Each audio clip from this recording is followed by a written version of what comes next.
Primeiro, não precisa ser advogado ou professor de direito ou mestre em direito. Sim, eu sou essas três coisas, mas para falar do óbvio, né? Basta ser alfabetizado. Como eu sei que a nossa audiência sabe ler e escrever, eu convido todo mundo a se debruçar, ainda que rapidamente, nos destaques dessa peça. Eu sei que ela é longa, ela tem mais de 500 páginas, mas se a gente vai comentar um assunto, não tem como simplesmente achar ou presumir. Você pode dar uma rápida passada ali na peça, que é desse dia 14 de julho, né, assinada pela Procuradora-Geral Lindora Araújo, Vice-Procuradora-Geral da República, e ela chama isso tudo de plano de subversão da ordem democrática. Se tem uma ordem democrática e alguém quer subvertê-la, obviamente nós estamos falando de uma tentativa de golpe. Primeiro ponto, Luísa, sobre as principais acusações que estão ali. Então vamos, né? Meu pai era advogado e quando chegava lá naquela parte de exercício processual da faculdade, em que a gente tinha que ir para júris simulados, papai tinha um costume de dizer, né, que o processo ele precisa ser limpo da espuma. Tirando a espuma do processo, a gente fica aqui com 4 dispositivos penais que é bom ser didático com a nossa audiência. O primeiro dispositivo penal é o artigo 359-M do Código Penal. Tentativa de abolir, com emprego de violência ou grave ameaça, o Estado democrático de direito. Mais uma vez, eu sublinho o que disse o professor André antes de mim, é óbvio que esta é uma lei que pune a tentativa e não a consumação. Como eu já disse em uma outra oportunidade aqui no Canal Meio, muitas foram as vezes em que se tentaram golpe de Estado no Brasil, ainda que ele não tenha sido consumado. Mas após tentativa e tentativa, após tentativa e tentativa, o golpe acabou se consumando em 64, o último que foi dado. Não antes sem tentarem muitas vezes. Então, por óbvio que uma normatização que visasse preservar a democracia brasileira não ia punir a consumação, mas a tentativa. Então, a tentativa está bem clara aqui no 359-M do Código Penal. Esse é o primeiro grande dispositivo a ser tratado. O segundo é o artigo 228, parágrafo único do Código Penal. Isso é o famoso, né, a quadrilha, é a associação criminosa, inclusive armada. Nós não estamos falando só de civis, e não estamos falando de qualquer militar nessa história, de quaisquer militares. Nós estamos falando de comandantes de força. Isso é óbvio que torna tudo muito mais grave nesse enredo. Além disso, nós temos as menções à Lei de Crimes Ambientais, a Lei 9.605 de 98 e dano ao patrimônio tombado, né?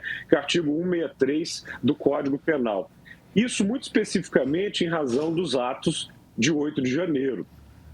Quem achou muito bonitinho, quem achou muito revolucionário invadir o Supremo Tribunal Federal, o Congresso Nacional, o Palácio do Planalto e danificar bens, né, do patrimônio de todos nós brasileiros, bens artísticos, culturais, e acha que isso foi desconectado da primeira parte que eu narrei ali, ou é inocente ou é mau caráter. Aquelas pessoas que invadiram o Congresso americano em janeiro, né, por ordem explícita e por motivação do presidente Donald Trump, não estavam tão somente danificando o patrimônio público do povo americano. Claramente estavam participando de um enredo que queria subverter a democracia americana. Então nós não estamos falando apenas, como defendem alguns, né? Não, mas poxa, que punição desconectada. Nós estamos falando apenas de dano ao patrimônio público. Não é só dano ao patrimônio público. É um absurdo, sob todos os aspectos e todos os vieses, rasgar um quadro Portinari. Mas não estavam apenas rasgando um quadro Portinari. Isso fazia parte de uma trama.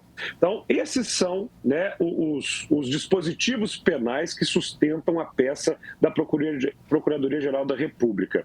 Aí nós temos uma estruturação dessa organização criminosa. Essa denúncia ela vai trazer uma hierarquia estável, Luísa, com divisão de tarefas em 3 núcleos muito claros. O primeiro núcleo é o núcleo político, que tem o Jair Bolsonaro, né, que tem o Felipe Martins, que tem Tércio, tem Marcelo Câmara. É um conjunto de pessoas que se articulou politicamente para a efetivação desses fatos. Aí nós temos a questão do núcleo militar. Nesse núcleo militar, nós estamos falando de General Braga Neto, Augusto Heleno, Almir Garnier Santos e outros oficiais de Forças Armadas e da Reserva. E tem ainda o núcleo jurídico, né, que queria dar esse verniz judicial ao golpe. E essa tentativa, que inclusive tramava com instrumentos da República, né, como a decretação de lei de ordem militar, de estado de sítio, tudo isso desconsiderando motivos, desconsiderando formas de reunião, desconsiderando uma série de coisas que são necessárias de acordo com a Constituição. Segundo a peça, não resta dúvidas de que essa trama toda teve um líder, teve uma cabeça pensante. E o líder dessa estrutura, Jair Messias Bolsonaro. Primeiro ponto, Luísa, que tem que ser destacado aqui, aí eu quero fazer um adendo que eu acho que a peça não coloca isso da maneira como deveria, porque é muito mais intensa, que é fomentar a desconfiança nas urnas eletrônicas e no TSE com base em mentiras deliberadas. Parte dessa tentativa de golpe transfigura essas figuras todas numa espécie de cupim da nossa república, sabe, de um cupinzal da nossa democracia. Vou lembrar vocês, em 2020, antes da crise da Covid, antes da pandemia, isso eu me lembro muito exatamente, porque eu postei a respeito e acho que fui talvez a primeira pessoa a defender publicamente naquele março de 2020 que Jair Messias Bolsonaro já dava elementos suficientes para ensejar o impeachment do presidente.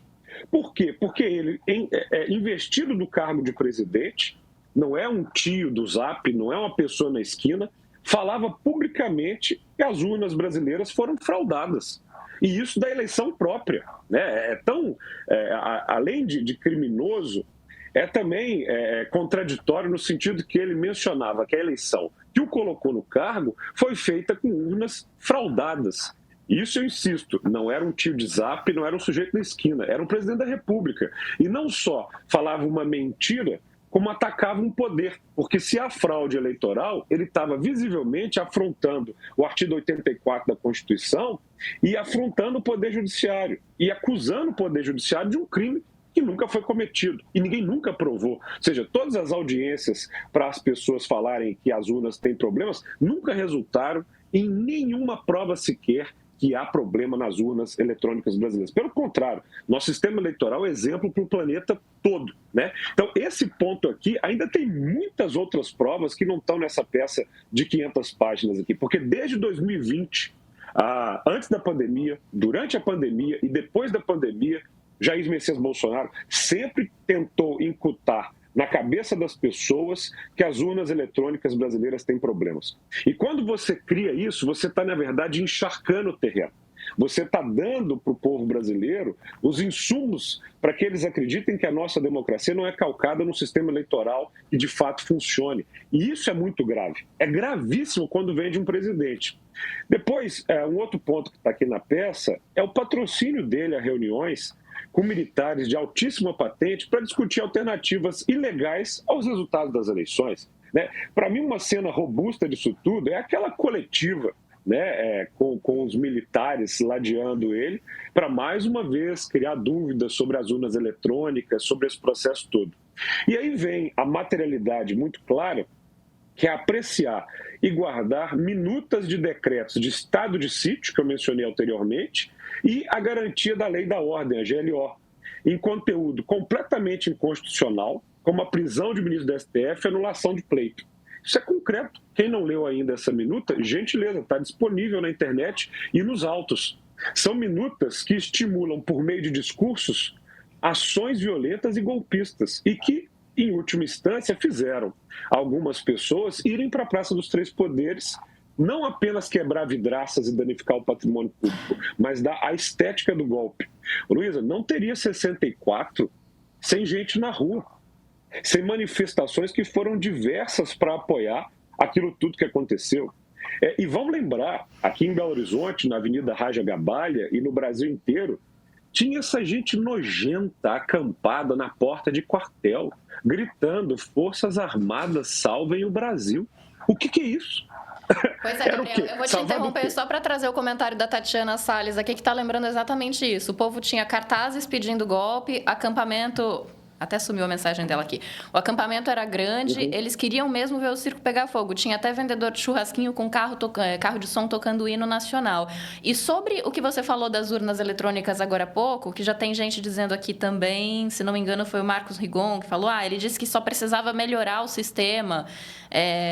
Não, É isso, quero mais segurança nas urnas.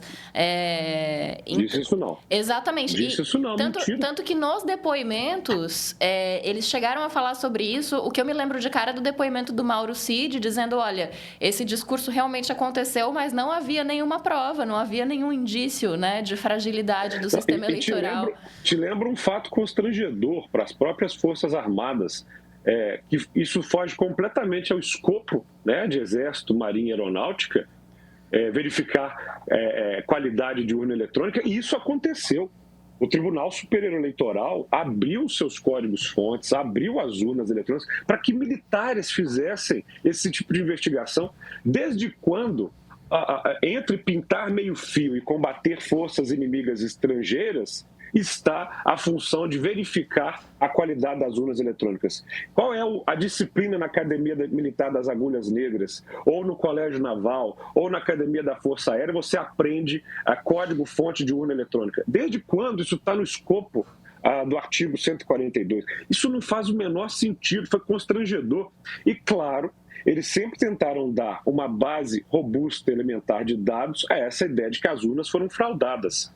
Nunca comprovaram isso, não existe elemento, mas o discurso, eu insisto, é só pegar, gente. Nós não estamos inventando nada aqui, não. Vai de 2019 adiante, sobretudo em março de 2020, quando há, e eu me recordo muito bem, a primeira declaração categórica do presidente no seu cargo, afirmando que as urnas foram fraudadas. Isso não é dizer que o sistema tem que melhorar, isso é acusar um poder de crime e encharcar o terreno de combustível para riscar o fósforo na sequência. E o fósforo foi riscado, né? O plano, e aí eu prossigo na peça, Luísa, ela é muito clara ao deixar como é que essa tentativa foi feita, porque a tentativa de golpe ela não depende desse ato consumado. O que a vice-procuradora assina e que a PGR denuncia é a movimentação concreta, concretíssima para viabilizar. Né? Entre os elementos apresentados estão, portanto, essa produção de minutas jurídicas com aparência de legalidade para justificar a decretação de medidas de exceção. Quando a gente leciona, e eu dou aula de Teoria Geral do Estado, né, e Ciência Política, mas Direito Constitucional 1, Direito Constitucional 2, quando a gente ensina os artigos das medidas de exceção, né, que são sabidamente estado de sítio e estado de defesa, são dois tipos.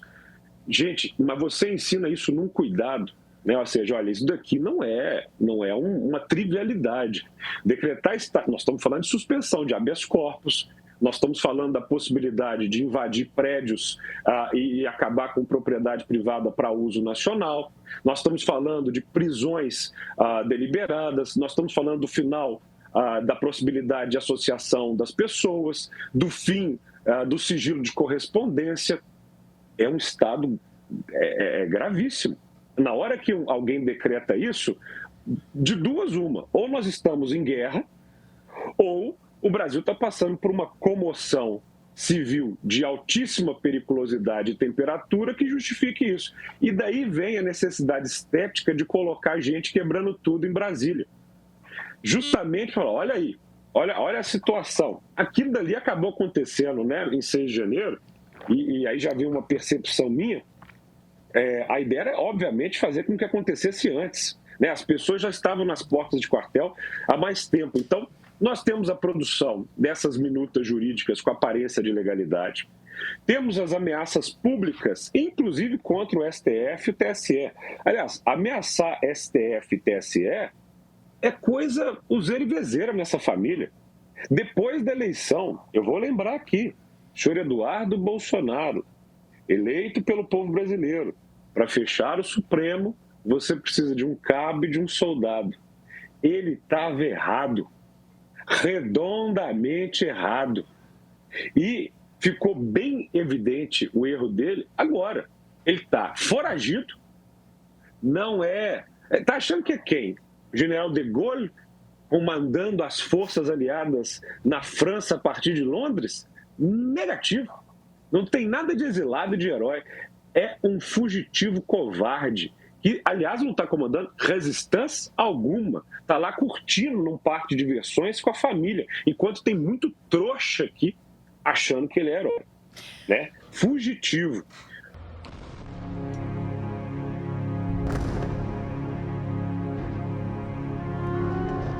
Essa guerra não começou agora.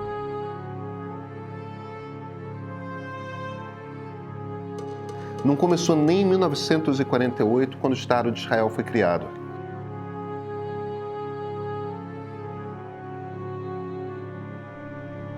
Esses são dois povos que já foram o mesmo e que habitam a mesma região há mais de 3.000 anos. Às vezes em paz, às vezes com atrito, às vezes em guerra.